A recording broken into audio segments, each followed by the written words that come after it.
asked each of our speakers to maybe take about 15 minutes approximately each, 10 to 15 minutes to sort of introduce the issues that are most important to you, and then we're going to, if you want to comment in the middle or during the process to each other and make it more conversational, that's up to you, and then we'll open it up to what I hope will be a very lively Q&A session. So that's the plan, people, and with that I'm going to turn to Professor Busia, who will start us off and we'll go down the row. Thank you so much for coming. Thank you. Good evening, I guess it is now, everybody, and thank you for being here. And I had already decided that I wanted to open with a poem.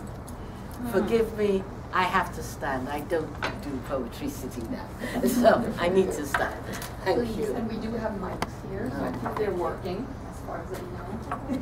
I just want to begin with a poem called Family Change in Africa, and I'll sit down and explain why. I started with this one. I'll be happy to do some more afterwards, but I wanted to begin with a poem that goes, "We have survived it all.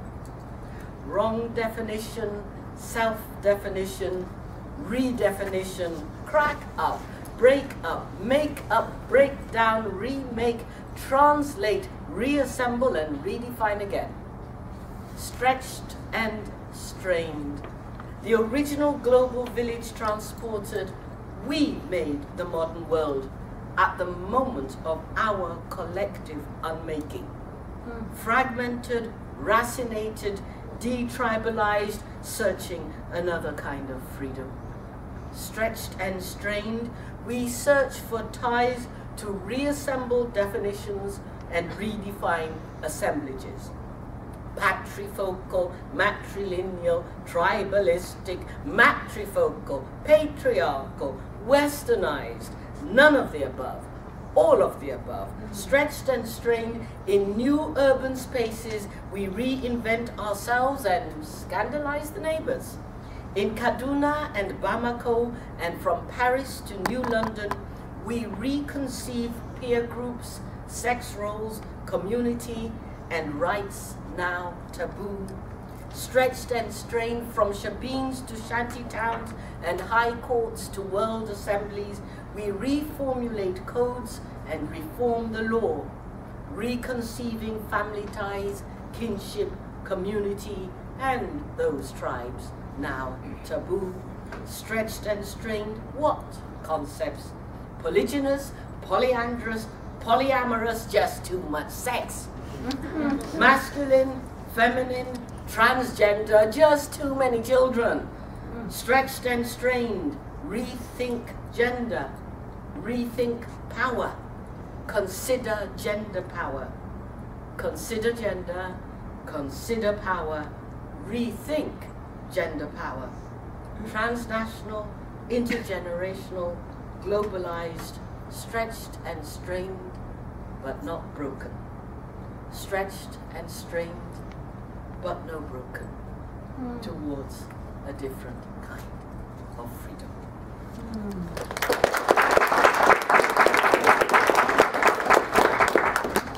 I wanted to begin with that because one of the first questions we were asked to consider was based on our particular focus, what type of work in feminisms and gender studies seems the most urgent right now.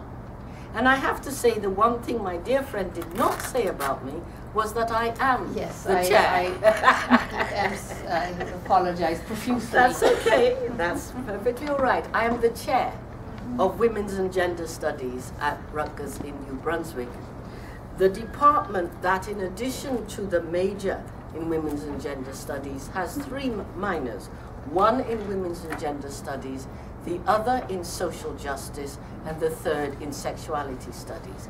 And it is not an accident that Women's and Gender Studies is the locus, the site, formally at Rutgers, of both Social Justice and Sexuality Studies as formalized disciplines. I have to say one of the things I'm proud of about being at Rutgers is that there is a lot of interest in social justice and sexuality studies and so on. So I can't say that it's only women's and gender studies that does it, but it is not an accident that we are the formal home for those studies. However, speaking personally, I have to begin with the fact that women's and gender studies was not actually initially the focus of my professional work and identity. I have become a women's and gender studies person over the last 3.5 decades of my professional career. A lot of it thanks to the place I am at Rutgers, which is one of the oldest and most distinguished departments in the country. But if I think of myself and my work initially in terms of my impetus, what I am is an Africanist. That is to say, that is how I saw myself as an academic first. I grew up, I was born in Ghana. As a Ghanaian, I've faced 2 periods of exile. I've left my home as a child, returned and left again because of political instability. For those reasons, I spent my childhood in Holland and Mexico before my family settled in England. So I had all my formal education in England. We grew up in and around Oxford, which is also where I got my degrees, both my undergraduate and graduate. And my graduate work specifically was in social anthropology, although I'm going through life as an English, I am an English major, and I have a joint appointment in English and women's and gender studies.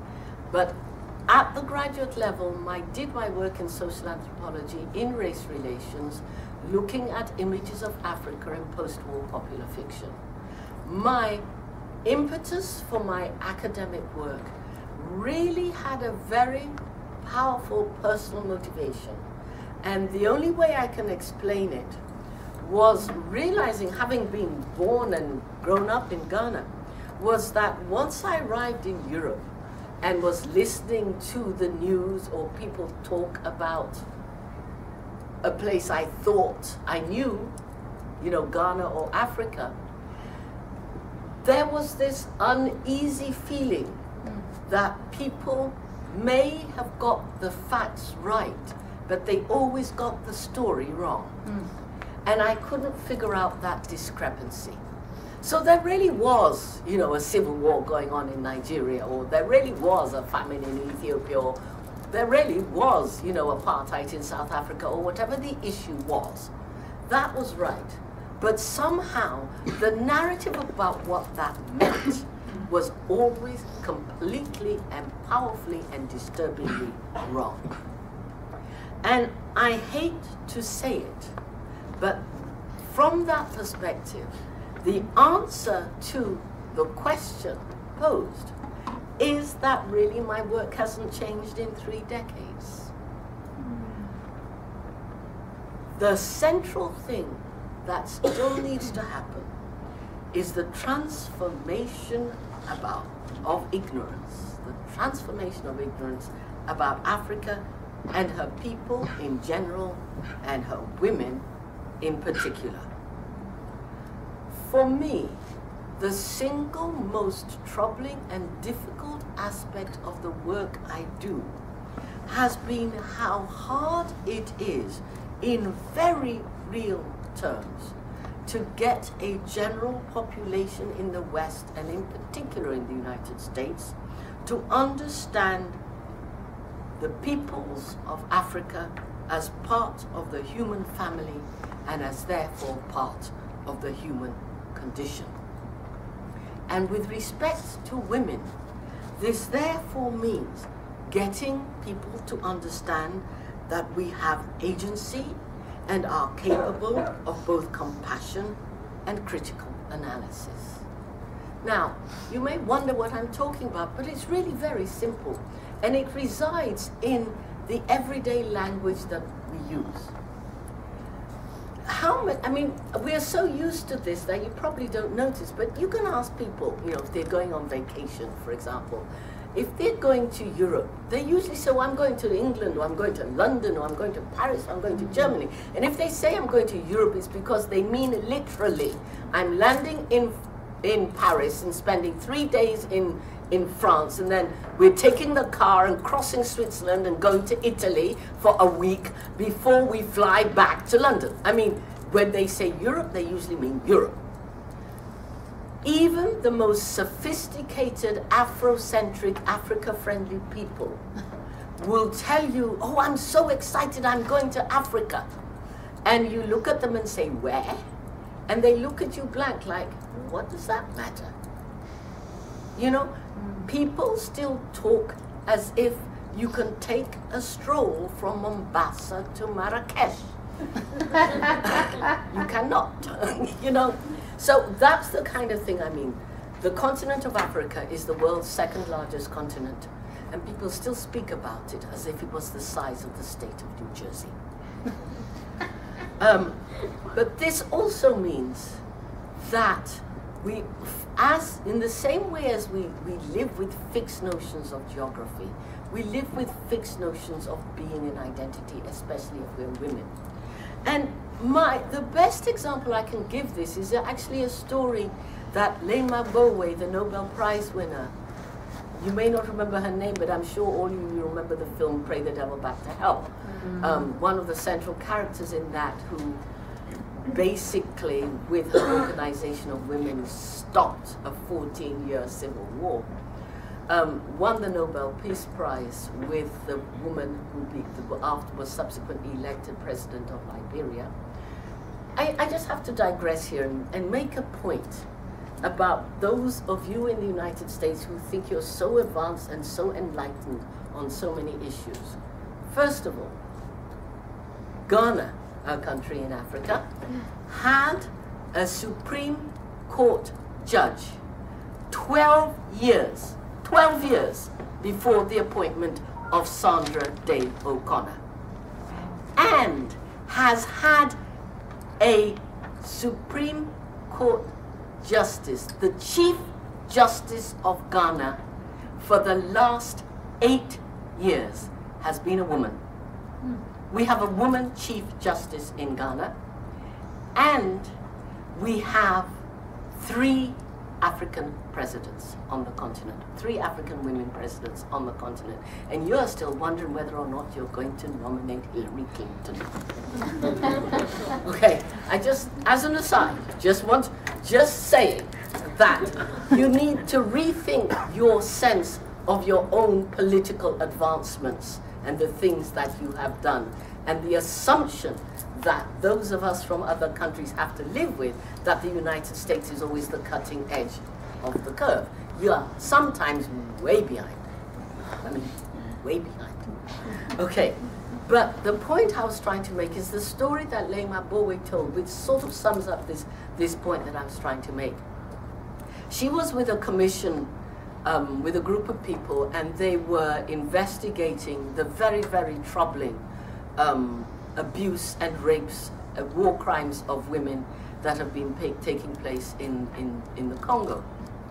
And however, when they were talking to the women about what happened, over and over again, the women who had suffered said, this is what happened to me. However, when I woke up, after this, I blacked out when they were raping me, and when I woke up, I found myself surrounded by women.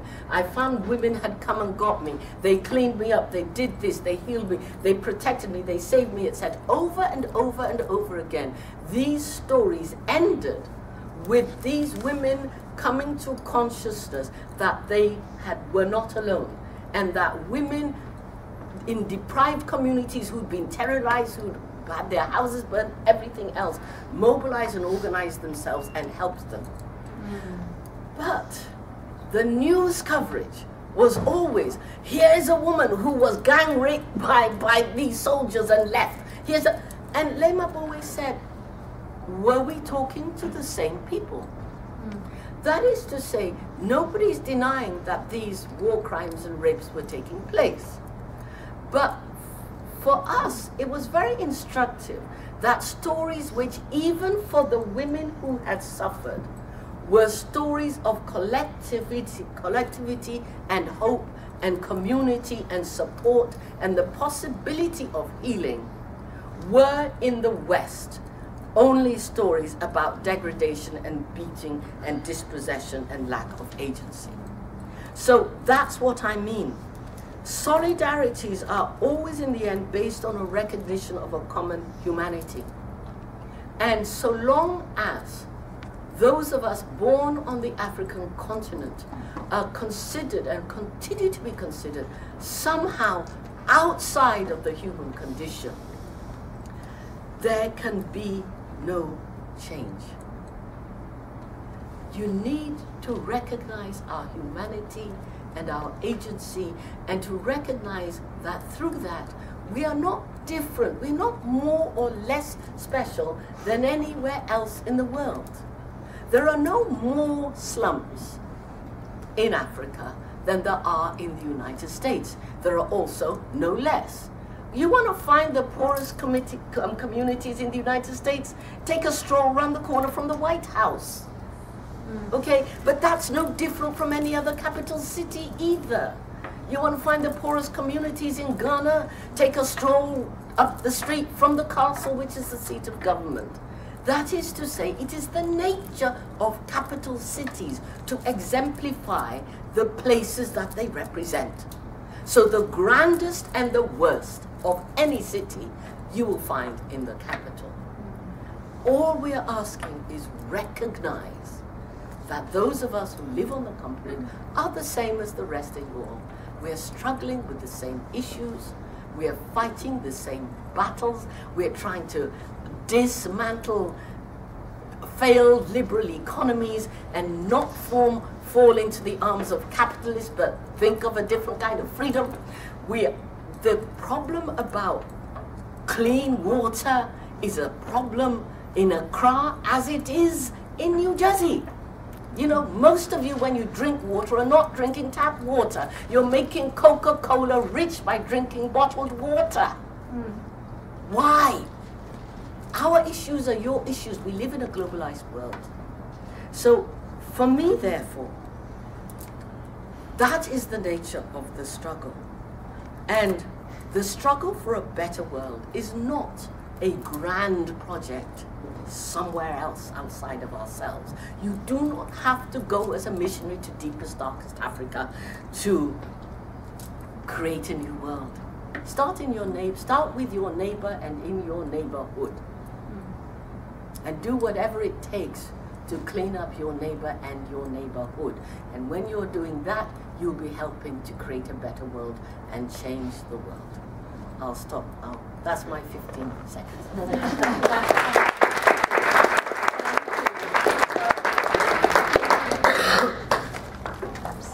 Thank you and welcome.